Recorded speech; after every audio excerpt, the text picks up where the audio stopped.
Hi guys. In this intense exchange, a Muslim challenges the authenticity of the Bible, but what happens next will leave you speechless. Godlogic flips the script with a shocking revelation about the Quran that changes everything. Stay tuned to witness how this debate takes an unexpected turn.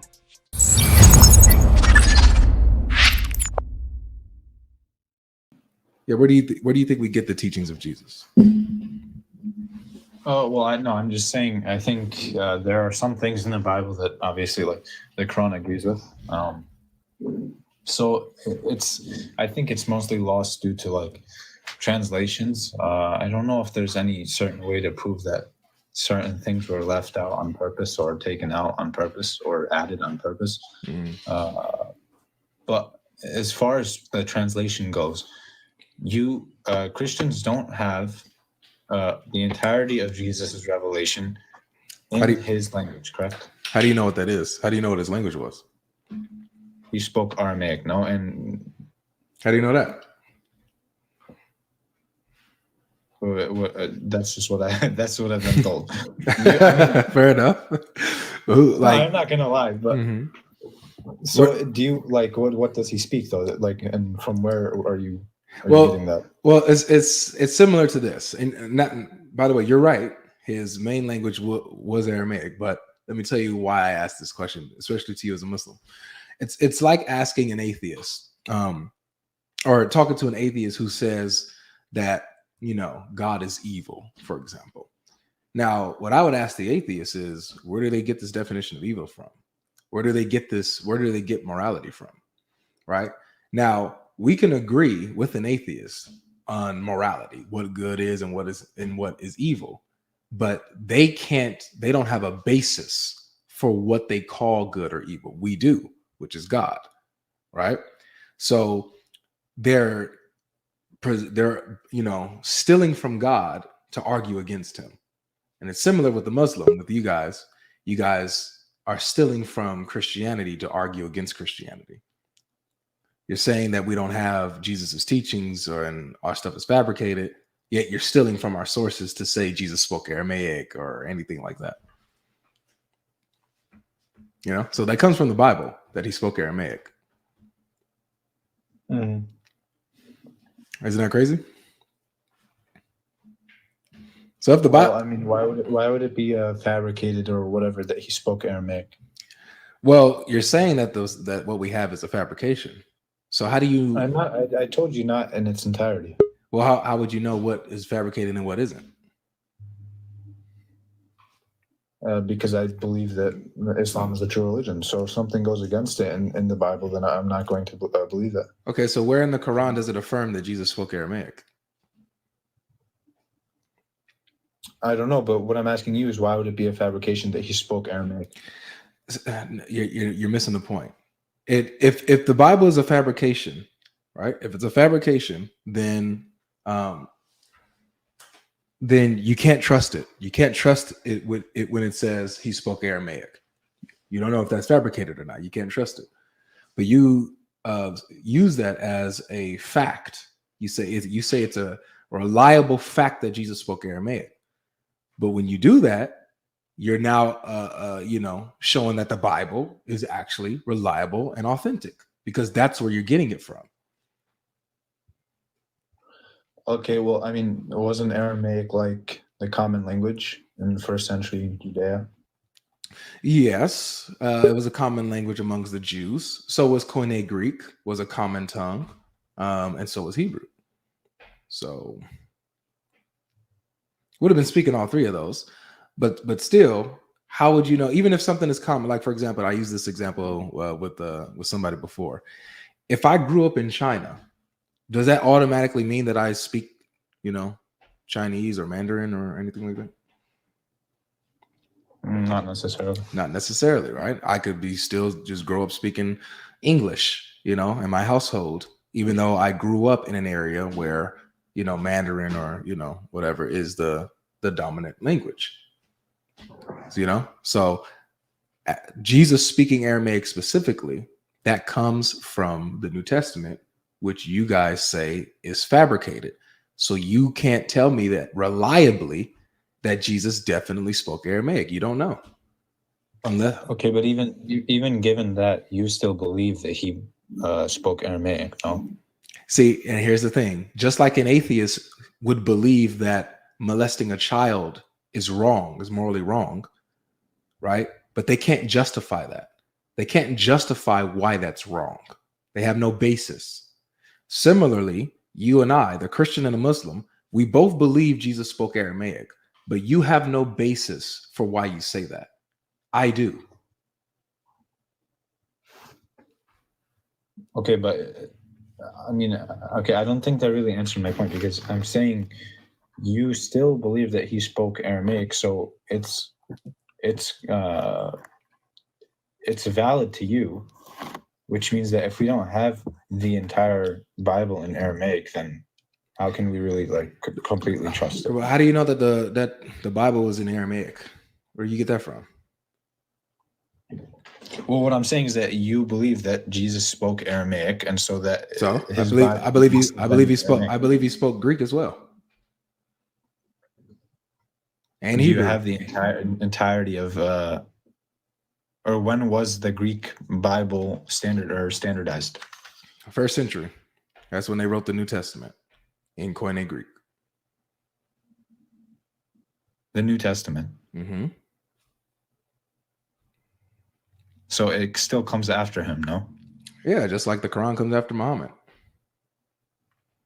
The Quran came with Muhammad, it didn't come after him. When was it written? It was written by his companions, by his scribes. Was that after him or what? It was during him, because he would recite it. Okay. Let me just read you something. Because you're talking about standardization, right? When something was legit. You have... Well, not even just that. I mean, when was it brought about? Like, when was it published? Mm-hmm. So when you're talking about that, your Quran didn't come until after Muhammad. That's when Abu Bakr sent Zayd after the Battle of Yamama, because a lot of the people who memorized the Quran died off. So they was worried about losing the Quran. And so Abu Bakr sent Zayd bin Thabit to go collect the Quran. So he went to different people who memorized certain things or who had it written down on certain things. Different verses were written down in different places from different people. And he had to collect that and, put it all into one. That happened after Muhammad died. It was an oral tradition at first, correct? It was an oral tradition at first, yes. Okay, so then if people were memorizing this, with, I'm guessing, with Muhammad by their side, and then the Quran was then written down from that memorization, which is authentic, then it's still what memorization? It's not written down from that memorization. That no, they wasn't memorizing it when they was compiling it. They were going around to different people and had to collect it. And even some of the people told them not to do it. Some people disagreed with what was compiled. Well, when they compiled it, it was compiled because of the different dialects, no? No, it was compiled because the people who were memorizing the Quran were dying off. They were dying off in battle. See, they had this bright idea. People who memorize the Quran, they would be protected by Allah, right? Because they memorized the whole Quran. Allah would not let anything happen to them. So they put them in battle, thinking that since Allah is on their side, they would overcome, their enemies. But that backfired. A lot of the people that memorized the Quran ended up getting killed. They weren't protected. So their bubble was bursted. So then they said, oh my goodness, we're in trouble. Let's have the Quran collected from different people. Let's try to collect what we have and put it into one copy. Right. So I thought that the way it was standardized was because there was different dialects, and they wanted it. Uthman wanted it to be known to everyone, right? Like, no, not the way that there's a ton of different Qurans out there. No, it wasn't different. It wasn't just different dialects. People spoke the same dialect and fought over the Quran. Like Umar and Hisham, There was a ton of different tribes. What do you mean? Well, let me tell you. the tribe of Quraysh, for example, Umar and Hisham were both from the Quraysh tribe. They both spoke the same dialect, but even they disagreed on the Quran and fought over it. That's when they came to Muhammad and said, oh, well, it was revealed in 7 different dialects. Wait, hold on. That's not a solution because these two speak the same dialect. So that doesn't solve their problem. You get what I'm saying? But I don't know where you're getting this from, because it was written down and memorized like continuously, just throughout like history, and even from the point that it was revealed. If it was memorized, right, and written down continuously with the same exact memorization, then why is it that people who are of the same tribe are fighting each other over their different Qurans? Okay, who's fighting each other right now over the Quran? Oh man, in Morocco they banned the Hafs version of the Quran. In Morocco, North Africa, they use the Warsh Quran. While the Quran that you're familiar with, that was standardized in 1924, that one wasn't standard. The one you use, Hafs, wasn't standardized till 1924, and that's the Hafs Quran. That's the one that's mainly used by most Muslims.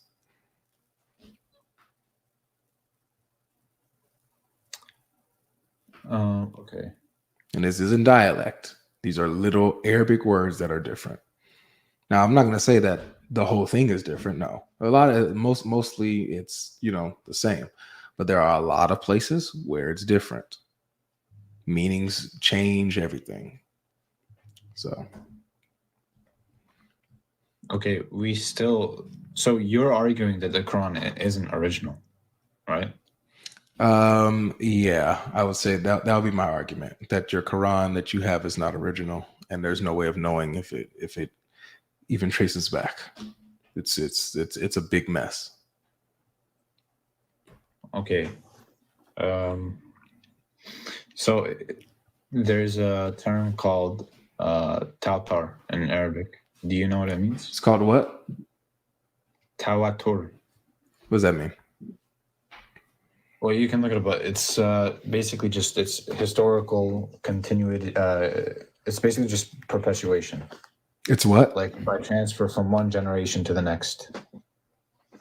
Okay. So I still don't like, this is like, it was, tradition. I don't understand why. And it was like supervised too. The people that were memorizing it were not just hearing it and then recalling whatever they heard. It was Muhammad himself supervised the memorization and writing. Who supervised the memorization? My prophet. No, he didn't. He didn't supervise the memorization, nor did he supervise the compilation of your Quran or the rewriting of the Quran. He was not there. Okay, I mean, according to what? According to Sahih Bukhari, bro. He was dead, right? He was dead, and then Abu Bakr took over. And once Abu Bakr took over, in the time of his, chain of command, he, had the first compilation of the Quran, because people who memorized it were dying off. Okay, a lot of them were. So that's the first compilation. Then but Umar, so that Quran that they compiled got passed down to Umar, and then to I believe her name was Hafsa, his daughter. Okay, and then Uthman came to be the leader, and then so Uthman had to recompile the Quran. Why? It says because people are differing about the Quran. They're differing about the book, and they were so afraid. It says, this is what they said: "O chief of believers, save us from this before we differ about the book like the Jews and the Christians." So these differences were so bad that they were afraid it could split the religion. It could split up the people, like how the Jews and Christians are completely different.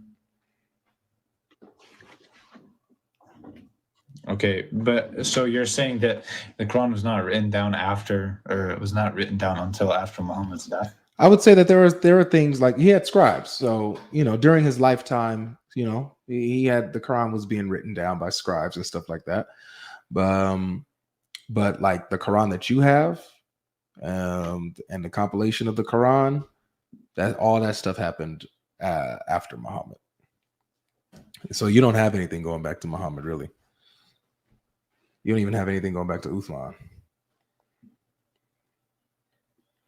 Well, I thought the standard edition was compiled and edited by Uthman, and not even that long after Muhammad's death. Oh, yeah. Well, it was compiled and edited. You said it right. Compiled and edited during Uthman's reign. The first compilation was Abu Bakr. The second one was Uthman. So let me ask you this: if Uthman was able to edit the Quran into a perfect copy, why are there still differences today? And it's not dialect. Arabic words so literally what missing. What are the glaring differences of today? Because I feel like anyone can just sort of, and not really just through interpretation, but people can make their own, differences. For example, Like, I got you. For example, do you know who Ibn Masud is? no, I don't.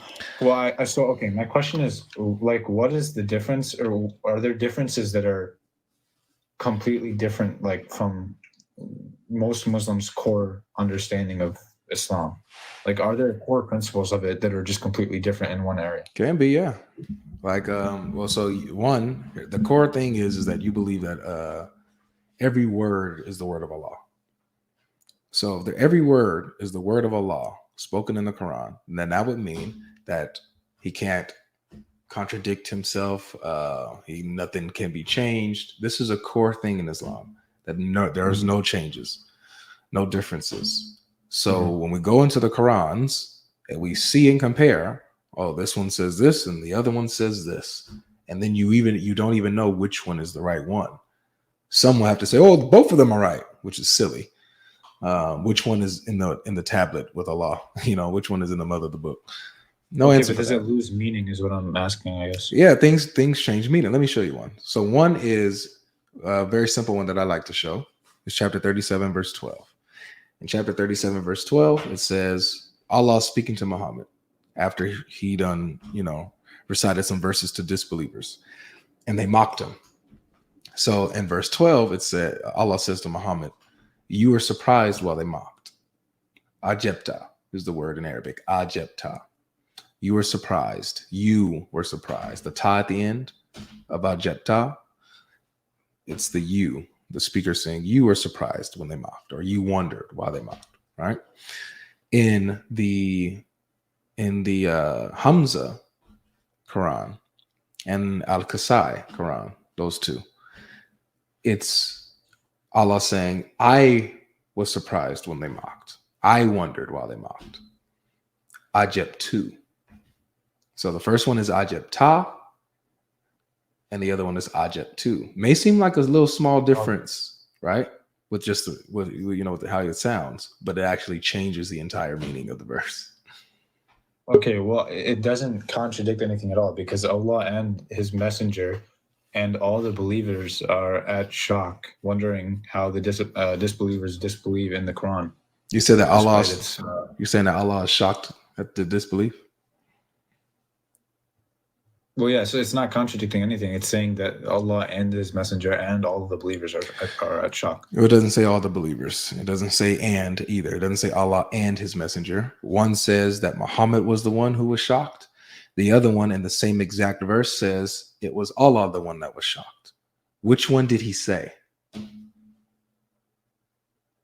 It's both. And that's the problem. You have both of these, and you would agree that Allah being shocked is a different meaning. No, okay, but you're missing right? Why they were shocked. I don't care why they were shocked. I don't care. Because of course Allah and Muhammad would be shocked, and any other Muslim would be shocked. No worries, bro. If that's how you want to interpret it, that's fine. You can have that. I don't care why. That doesn't matter to me. What matters to me is that these are two completely different Qurans. One Quran says Muhammad was the one who was shocked. The other one says that Allah was the one who was shocked. They have two different words with two different meanings. Would you agree? I mean, yeah. Cool. So however you interpret it, you could say, oh, well, they're shocked because of this is that. Fine. No worries. That's irrelevant. The fact that they change and they change the meaning shows this core doctrine of no Quran is different. It's not changed. Every word is from Allah, yada, yada, yada. It collapses. And this is just one example. Okay, but I don't think it changed believing. I don't think it changes because it's being shocked at how the disbelievers disbelieve in the Quran. That's fine. Well, it's not. That's fine. Allah is shocked at how the disbelievers disbelieve in the Quran. Muhammad, in the other one, is shocked by how the disbelievers disbelieve in the Quran. No problem. Which one did he say?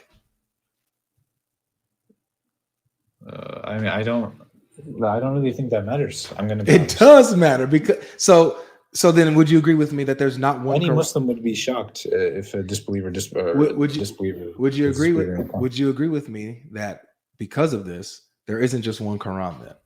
There's multiple. Okay, but this is not like, and I asked you for something this is just it's not, so your whole thing, you put it under the entire umbrella of like, everything is Allah's word. That's what you, that's not really what I was asking. What I was asking is there, like, are there two within the Quran? Before you go further, just simply, can we both acknowledge that there are, at least with the examples that we just saw, that there are at least two Qurans? But I mean, there's different words. I don't think it loses meaning, though. I really don't. That's okay. Are there two Qurans though? At least. And the fact that they're different, I mean, sure, I guess. I appreciate your honesty, man. See, I could talk with somebody that's honest. And the fact that you have these different Qurans with different words, with different meanings, let's even say both the meanings can work, but they're different meanings nonetheless with different words. That's a multiplicity of Qurans. So this whole trope that there is only one Quran, there's only one Quran, it's always been one Quran all the way to Muhammad, from Muhammad, all the they all memorized it the same way. No, that's a lie. There's multiple Qurans, different traditions of memorization. Some people memorize it like, you were surprised. Other people memorize it as I was surprised. It's two different things, two different Qurans. So that's nipped in the bud.